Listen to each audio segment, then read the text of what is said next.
Hello everyone, and welcome to today's discussion. This discussion is going to be about hypnosis, some of the benefits of hypnosis, and some of the lessons learned from hypnosis practice. Before we get started, I wanted to sort of just quickly talk about the mission of Meditate for Change and why have we started doing these kinds of discussions.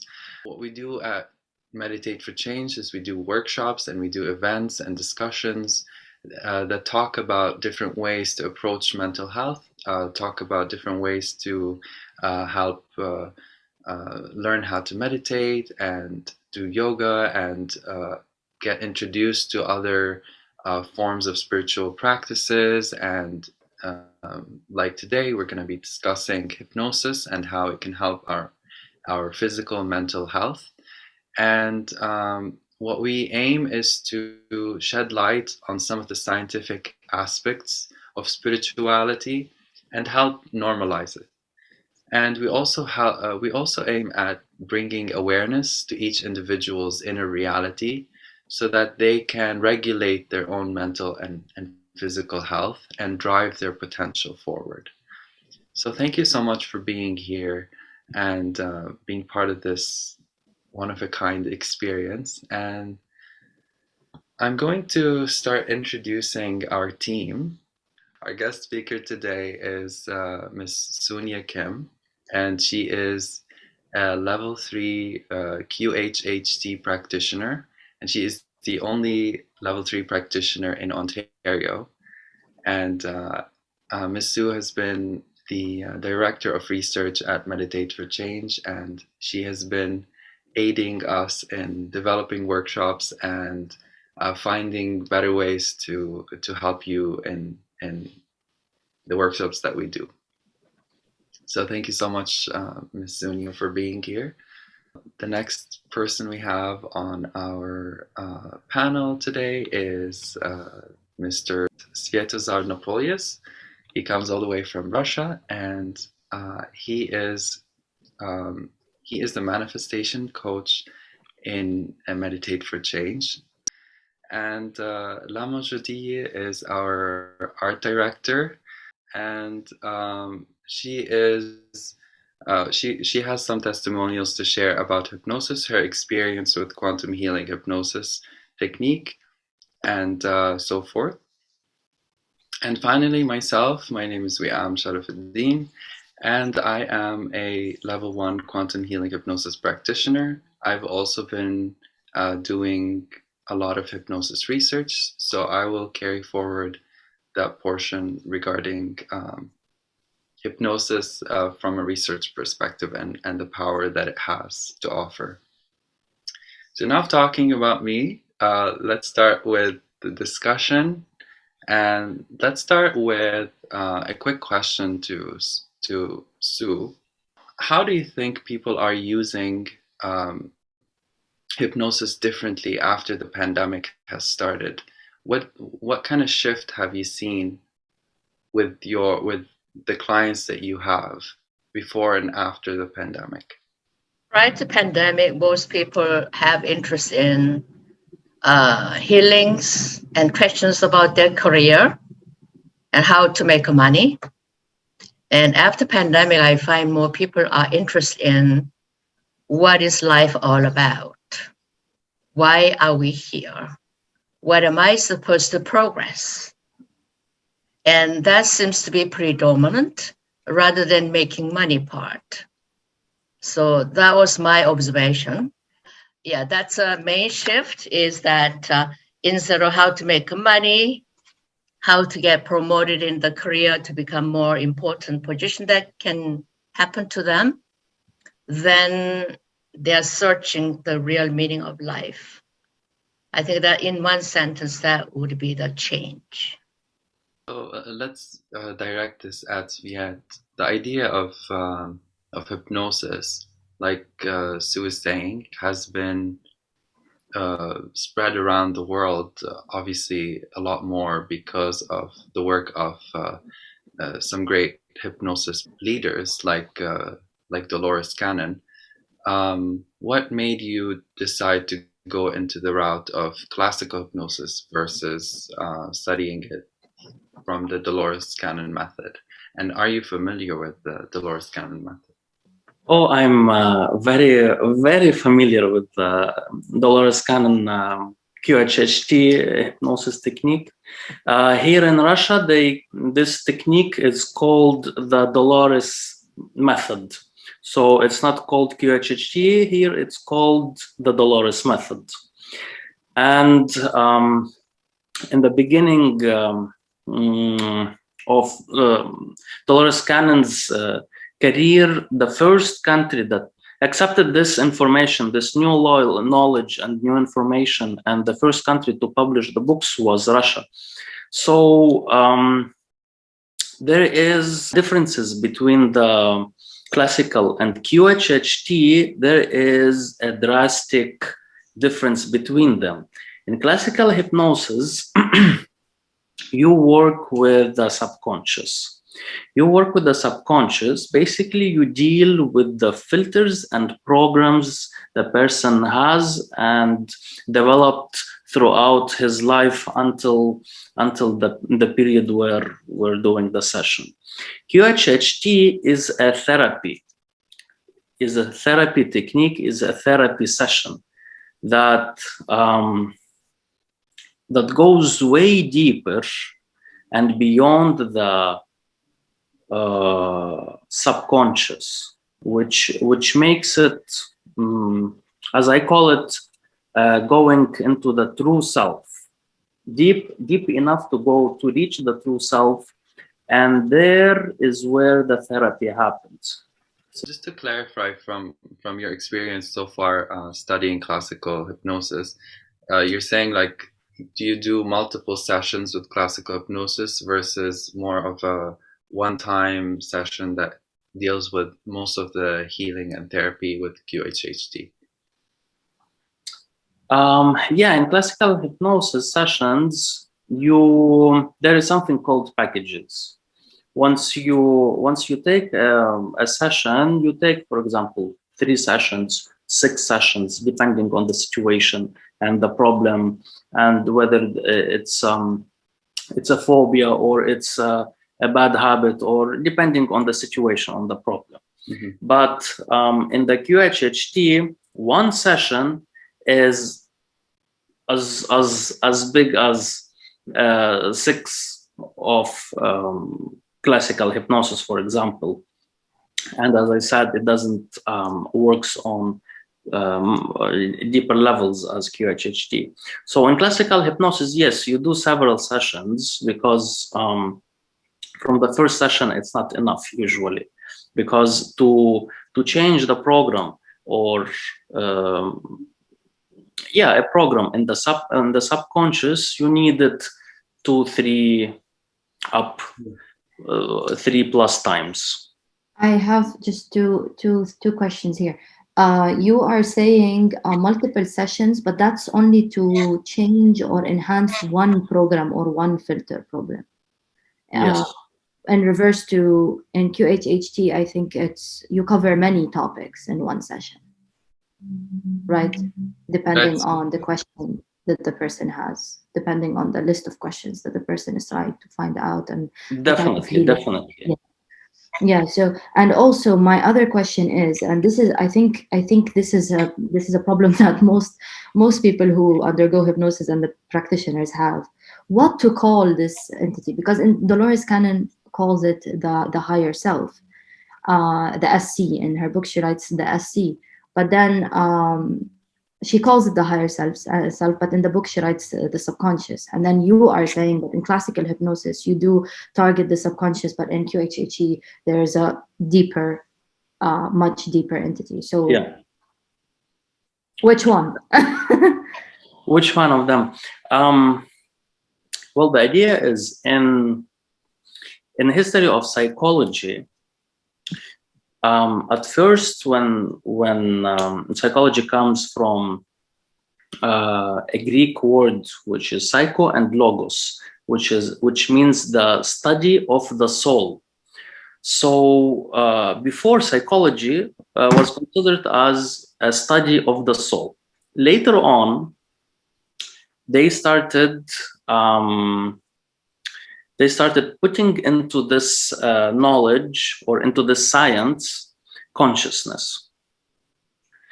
Then they started concentrating on the psyche of the person, which is basically reflexology, for example, like how the brain reacts to a specific reactions of the brain to specific situations, and they remove the consciousness part.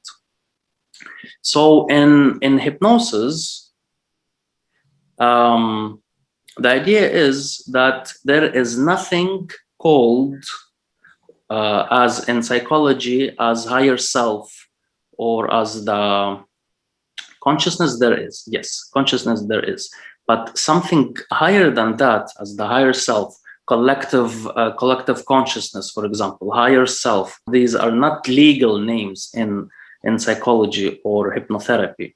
So I think, this is my personal opinion, that's why in the books, in the literature, it's referred to as the subconscious, SC. Part of it is I think because Freud was the first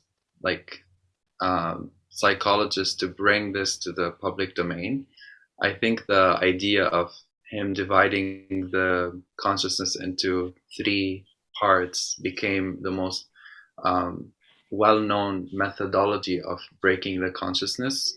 And he referred to things as conscious brain, subconscious brain, and then the unconscious brain. So I think because of that, now everyone refers to, like everyone in classical psychology refers to the stages of consciousness the same way. But again, this was more of a theory than reality, and there's no real solid difference between this theory and other theories. But when Dolores decided to name that entity that you contact when you go into that deep state of theta, she was first asking, what would we refer to you? And they said, we have no name. So she, at the time, I don't think she was aware of the proper wording for psychologists. So she just called it the subconscious, meaning the state of consciousness that's below the conscious state. So the word the subconscious in Dolores Cannon method or in QHHt is simply, you could say, equates to the unconscious in classical psychology. It's the part that you don't normally access or don't have access to normally in your awake states or in your in-between states. So even in the somnambulistic level, you don't access that state unless you go much deeper into theta. Yes.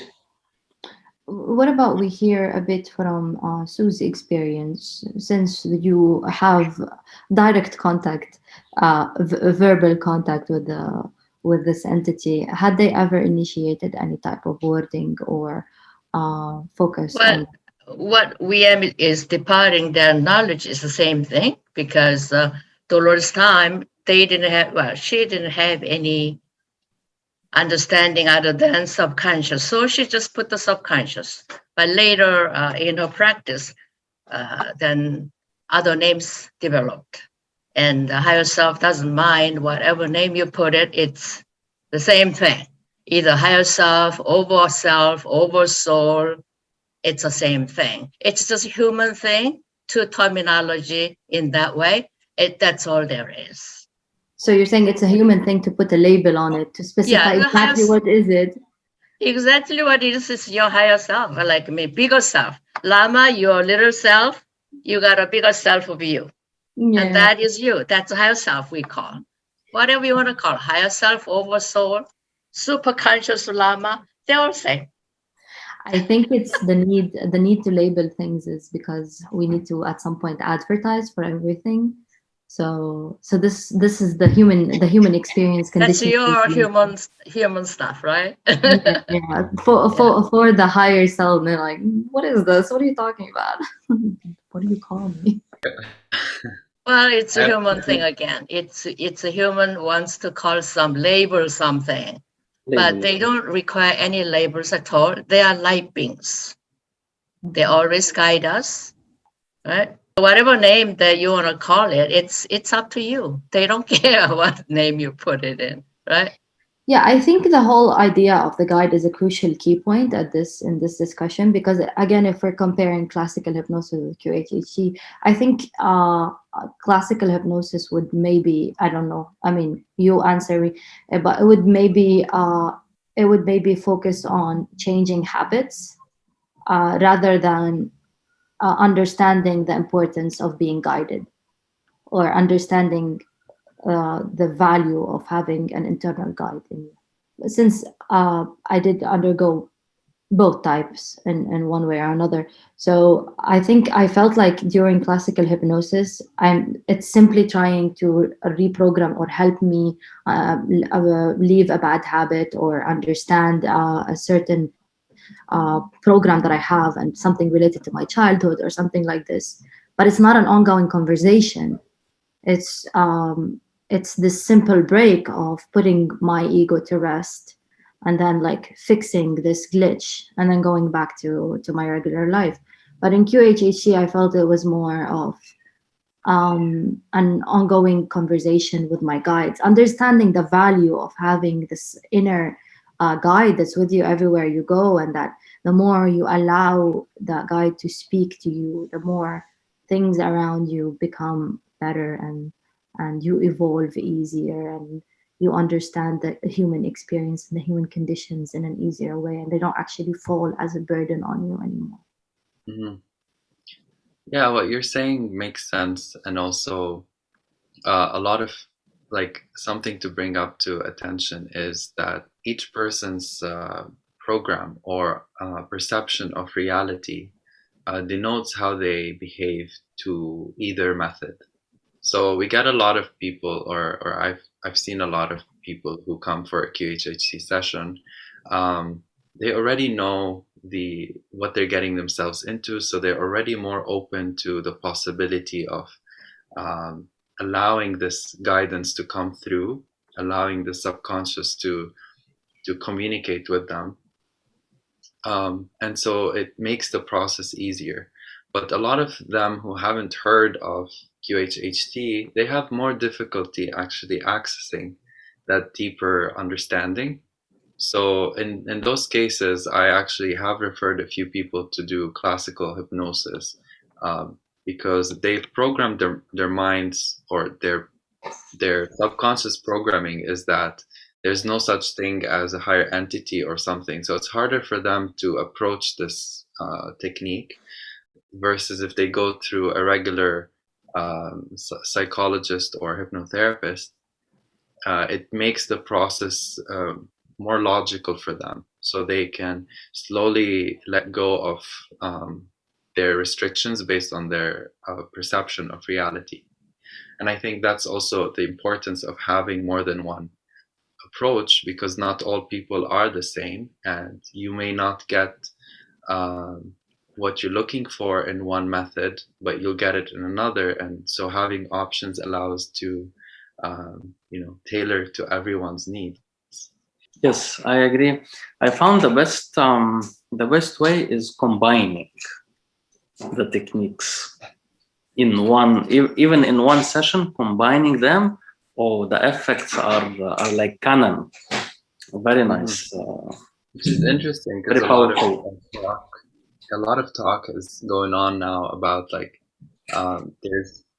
there's someone called Candace who started a beyond quantum healing approach after being a Dolores Cannon supporter for a long time. She's now opening up the possibility of doing even the Dolores method could be improved, and there could be some ways to approach it,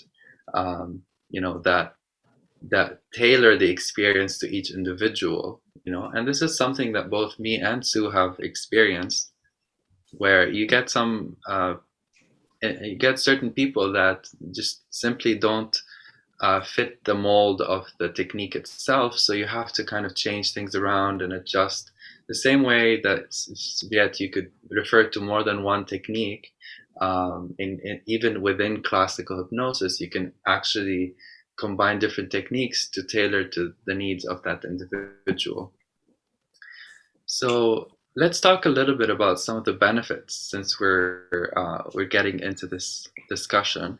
What are some of the most important things you've seen people benefit from doing hypnosis, in regards to, expectations versus reality? What have they sort of gotten out of this experience from a practitioner's perspective? And then we'll move to Lama to see her perspective on both. Sue, if you want to start? People come, I only know the QHHt, so people come with several questions. They have anxiety, they have mental issues of depression, been taking drugs for years, but nothing is helping. I cannot sleep well. Why? And I am suicidal. Why do I want to kill myself? All this kind of thing. So they are bringing all these issues in one session. They take about 4 to 6, 7 hours, depends on how much they need in one session. So normally I put one single day for one person. That's all I can handle, because this person brings all kinds of questions, and we resolve all that in one session. That's good to know, like that whatever the person brings is a unique experience, and it's best to have no expectations, because the expectations might hurdle the process too. Like, that's from my experience. The less expectations you have, the better results you get, because you're not limiting your approach to this technique. I wouldn't say no expectations. Like you'd still expect some healing, but you wouldn't particularly. I think the problem is that a lot of people know about this kind of hypnosis from other people who've gone through it, and every experience is very personal. So not every person has the same type of experience. I think a lot of people, when they go, because I had a lot of friends where they asked me about my experience, I go like, okay, so this and this and this and that happened, and then when they go to do their hypnosis, they go like, this didn't happen with me. But like, yeah, because every person has a different. They come from different places. They have different problems. They require different types of healing. So everybody's unique, right? So therefore, I mean, people watch a lot of YouTubes of all kinds, read a lot. They have their own expectations. Oh, certain my session should be this, because so and so had this. And that is an expectation. That's what we say. Don't expect anything that way, because your life is so different. Like Lama just said, it's unique. You will have your own unique experience. So let's just see what my experience will be like. That would be the good open mind concept. Okay, let's go to Sviet and ask you the same question. So what are some of the benefits of classical hypnosis, since you've already started doing some sessions and have some experience with that? Well, in classical hypnosis, I have a lot of people coming with various different reasons. As Sue said, everybody is unique, absolutely. And everybody has his own individual experience, absolutely right. Now, what we usually, or what people usually get from the sessions out of classical hypnosis is, I call it innocent things. Like, for example, a person wants to be more comfortable at work.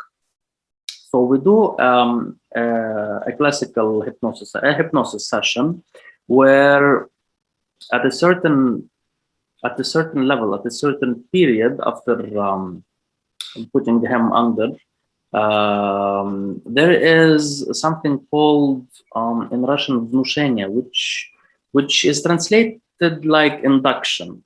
It's a small paragraph, a set of words like are, for example, you are confident, you feel comfortable around that atmosphere, you are being friendly to the people, you feel comfortable around them, you can be honest, it doesn't you feel good about it. No matter what they ask you, you're confident and you know the answer. So basically it's a confidence boost for the person. And you can say it's a program that is installed, a new software that is installed, that person starts using, and people notice like, oh, like at a certain situations I used to like act or react in a certain way, and now I'm more calm, I'm more confident, I'm more, for example, my decision making is better and healthy because I'm being more calm than before, etc., etc. Phobias, for example, like person is scared from something, so we can find out why he's scared, which is the healthy way, or after a couple of sessions, he's just magically not scared from it anymore, which is not so healthy because we don't know the reason why. But it's, again, it's like a software installed. So mostly what people get out of sessions is the confidence boost, being sure in what they're doing, being better in what they're doing. Like, for example, if in QHHt, for example, a person can choose or get an advice on his career, which career to take better, which career more resonates with him. In classical hypnosis, the person just becomes comfortable in whatever he's doing. So that's how it is. This is why you're saying like classical hypnosis in this sense is not very healthy as much as QHHt, because QHHt gives you the reason behind whatever you're dealing with. Well, I can speak on behalf of classical hypnosis. I'm not an expert like Sue in QHHt, but in classical hypnosis, you don't go to the root and cut it from the root of the problem. Like if there is a problem, you don't go to the root of the problem and remove the roots and you solve the problem. You learn the lesson and you evolve. Classical hypnosis, as its programming, basically. So basically, in other words, in a simplified language, you can say it's masking. It's masking. Just like NLP, for example, NLP, neuro-linguistic programming, manipulation techniques, which are also masking. But what are like, why would someone choose to mask versus solve the problem from its core? Let's go to Lama and see what she has to say. Well, I found that during QHHt there are a lot of things that I need to work on, and while I was trying to work on these, I understood that some things will be easier to work on if I have the proper programming in my mind. So basically, because I know why I have a certain problem, it was easier for me to program or to select a specific program that helps me to fix this problem. So for instance, I'm living currently in Russia and I'm trying to learn the language. It's very difficult. It's very difficult. So there is a classical hypnosis technique that helps you understand languages or master languages in an easier way. So for me, this option is good. It helps me acquire the skill in a faster way.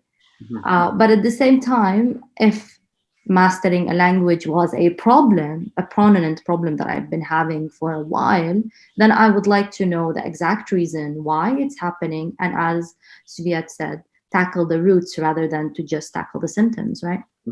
Yeah, because as I said earlier, one is therapeutic. Another is, you can say, Maintenance. Maintenance, exactly. Another is maintenance. So like conscious maintenance. about the language, about the language, there is an induction where, for example, I've faced people that learn new language, for example, they are scared to speak the language in front of people, though they have to practice, but they're scared because of how would, like, for example, how would people think about them, or because he's talking funny, you know, like he's pronouncing it in a funny way. So in the session, we would install, like, you speak perfectly fine, you remember the words easily, your vocab words are filled easily, you remember all the words, you don't forget them, you speak with confidence. So this helps the person that is learning the language to speak, to practice, to not to be scared or feeling uncomfortable around this language or in a specific surrounding or atmosphere. Interesting that you say that. If we take, for example, because I just thought of something that may be helpful to add to what you're saying. If someone wants to quit smoking and they do a QHHt, and this is something that I got, like, at least, 25% of the people I hypnotize are because they want to stop a bad habit or they have a problem with a habit, and that's what they assume hypnosis is good for.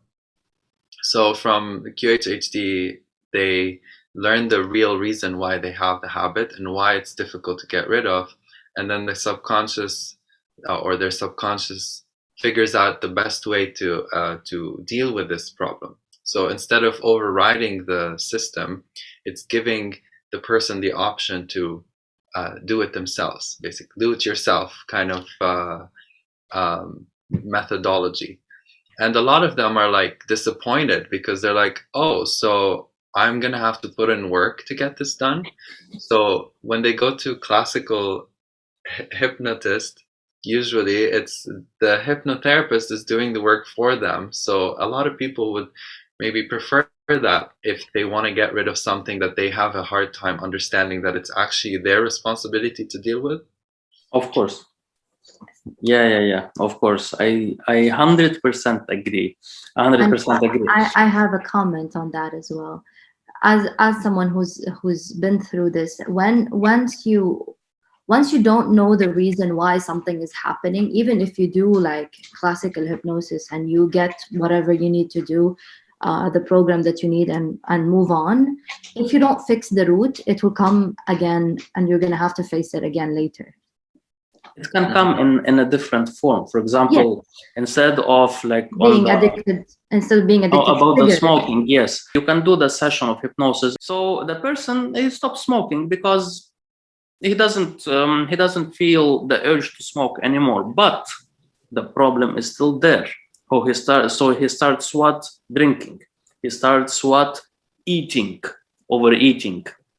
He starts other things. So he's not like fixing it from inside, from deep inside. He's just putting makeup on it, just fixing it from the surface, and yeah. So there are a lot of that's why usually I perform therapy sessions with my clients before we get down to the hypnosis session itself, because it's important for me to understand why and how and where and in what way and then after we reach to a solution and a conclusion, okay, we use the session as a hypnosis as a solution to fix it for the person to Interesting. after understanding, we fix it. I wanted to ask Sviat about the classical hypnosis. You know, we talked a little bit about how being open-minded or being a spiritual person when you're a practitioner in QHHT helps the session. What about in classical psychology? Does your belief system affect the outcome of the session? Because I have heard a few, like I have had a few friends that went to psychologists to sort of help them in certain area, and the psychologist took them, or the hypnotherapist took them in a very different route than what they wanted. So, what's your experience in this? Belief system and the ego are very tightly connected, and the result is most of the times is doubt. As simple as if the person has doubt, since it's all in the person's hands, since the whole whether you can help or not, the client is totally in his hand.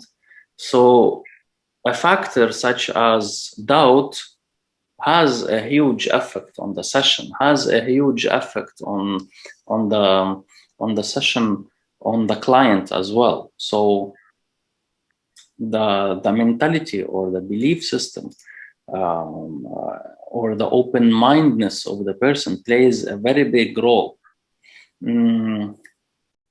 For example, when people come and they have an idea about hypnosis from the movies, for example, that I hear a lot, for example, like, are you sure you're not gonna turn me into chicken, or this kind of stuff. So when a person or a client comes with this mentality or this belief system, or for example, are you sure you're not gonna know the numbers of my safe or anything? So this plays a big influence on the session itself. So we have to, before the session, talk a bit about it, understand where he stands, destroy a little bit of myths about his ideas about hypnosis, build, of course, trust between us, and then once he has become a little bit more open-minded, more understanding and aware of this, then the session becomes totally different. And what are some of the lessons learned from the repetitions that you've done? So when people come with similar problems, what are some of the lessons you've learned from your sessions? The biggest lesson out of all that I've learned is that it's all in our hands. It's all in our hands. We can solve, we can heal, we can fix, we can realize, we can understand all by ourselves if we just simply give ourselves that attention or that time. In the classical hypnosis sessions, as it varies from QHHT, where QHHT is quantum healing hypnosis technique, the keyword is healing. In classical hypnosis sessions, we don't have these experiences of instant healing, for example. So the sessions there are more psychological, more conscious understanding, more psychological realization of things. Like, for example, a person can understand why he has a specific program, where it came from, from past experience, and of course it's in his hands and liberty to change it or not. So from this, I've learned that we have all the power in ourselves, as Sue mentioned. Totally right, totally correct, that we, like for example, a hypnosis practitioner, he doesn't really do anything to the person. He is just a facilitator. That's exactly the situation. So even when the person during the deep trance, he himself fixes it, understands it, realizes it, chooses to replace the program or not with another program, if it's suitable for him or no. So the biggest lesson that I've learned from it is that we have all the power in our hands to heal, to fix, to understand, to realize, to learn. We have it all. We have all the tools and equipments. Yeah, and that's very important lesson too, because it's empowering individuals to realize that we have all the answers, and we have what it takes to change our future, basically, right? Exactly.